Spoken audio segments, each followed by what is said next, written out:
Hello everyone, it's me again, Ping Biyahera, ang driver na vlogger pa. Ayan guys, ay isi-share ko sa inyo ngayon ang aking pinuntahang lugar dito sa Maribeles. Konting kwento lang guys, ang sabi dito ng mga nakakatanda, once nakarating ka daw ng Maribeles, babalik at babalik ka rin. Parang totoo nga guys, dahil ito ako ngayon nagbabakasyon from UAE. Ako ay nandito ulit sa bayan ng Maribeles. Napakaganda ng lugar guys, lalo na dito sa bungad ng Maribeles. Kitang kita mo ang magandang tanawin na dinarayo ng mga turista, bakasyonista. Pumupunta sila dito dahil ang ganda ng bato. Yung bato na yan at sa baba niyan ay dagat. Maraming bangka, hindi lang bangka, yung meron din barko na maliit. Ayun. At tanaw na tanaw mo rin dyan guys ang Corridor Island.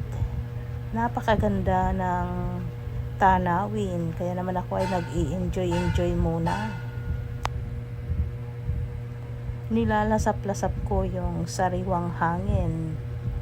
At yun nga, doon sa taas meron pang mga nagpipicture, kumukuha rin sila ng kanilang videos para meron silang souvenir. Yun nga guys, balik tayo doon sa kwento ng mga nakakatanda. Once nga karating ka daw dito sa bayan ng Maribeles, ikaw ay babalik at babalik sa bayan na ito. Ewan ko anong meron. Kasi ako, sa tuwing nagbabakasyon ako, nandito talaga ako. Pupunta talaga ako dito sa lugar na ito. Shoutout nga pala sa aking beshi na si Mary Grace Ronda Villegas. Yun. Na nakatira dito sa bayan ng Maribeles. Shoutout sa you, Beshi. Ayan, ang ganda-ganda talaga dito, lalo na sa ganitong oras, dapit hapon. At mamaya guys ay papakita ko sa inyo ang magandang sunset ng Maribeles. O, diba? Ang saya. Kaya naman guys, huwag niyong kalimutan i-like ang aking videos.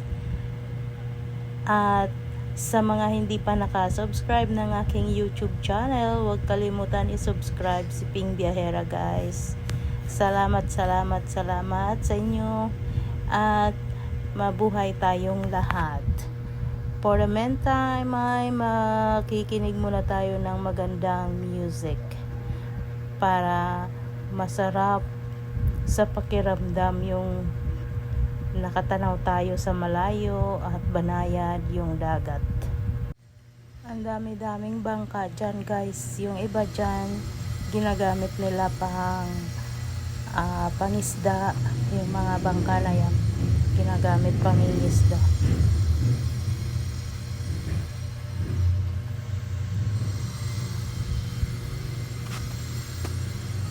Nakakatuwa lang guys, dahil sa tagal na panahon ay nakabalik ulit ako dito sa Maribeles.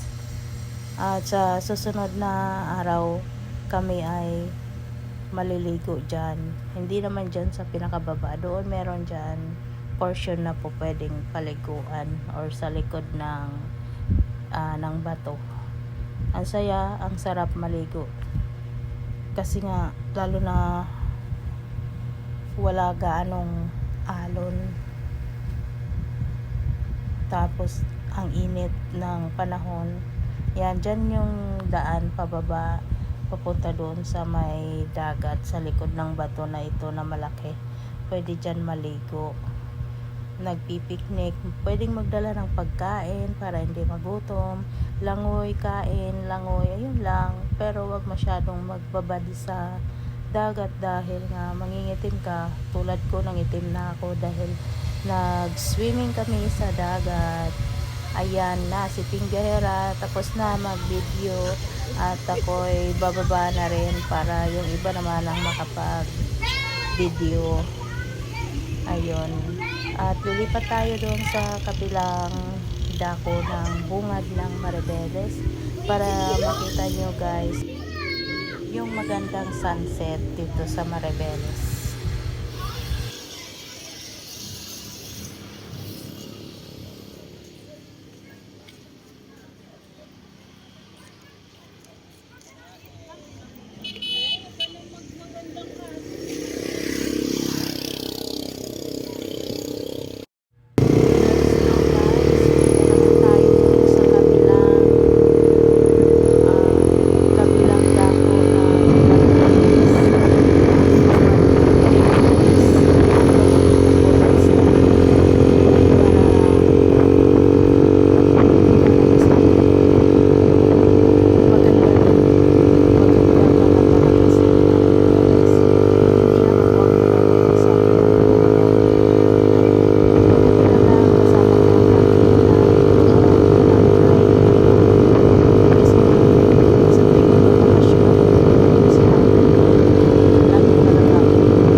Mabilis.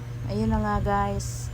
Ayan, nandito na nga tayo sa I Love Maribeles sunset. Dito guys ay tanaw na tanaw mo ang sunset, ang paglubog ng araw. Napakaganda, napaka amazing talaga yung tanawin. Yung makikita mo ang paglubog ng araw ay isang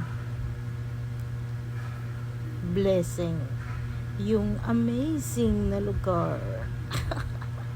Ito talaga yung pinaka paborito kong tanawin, yung may sunset. Gustong gusto ko talaga dito magtambay.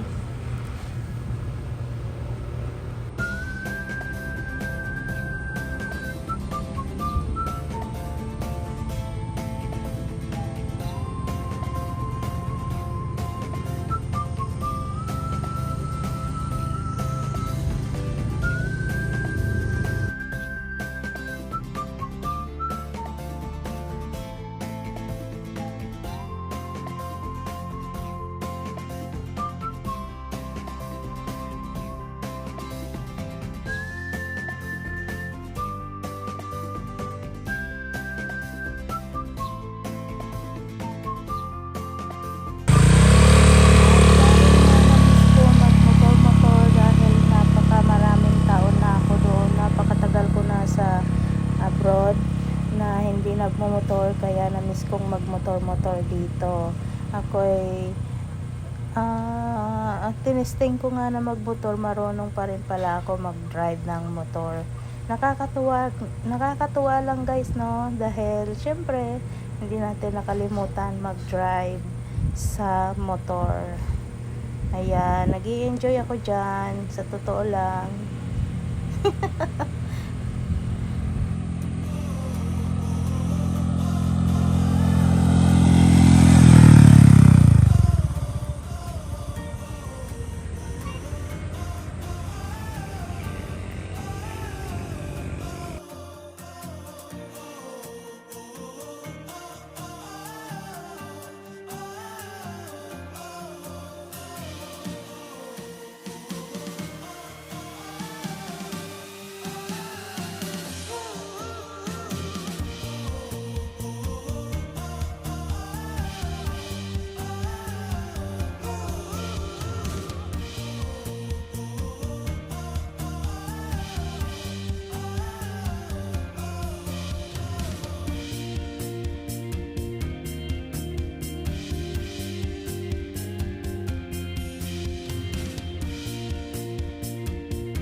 Ayan guys, thank you so much for watching.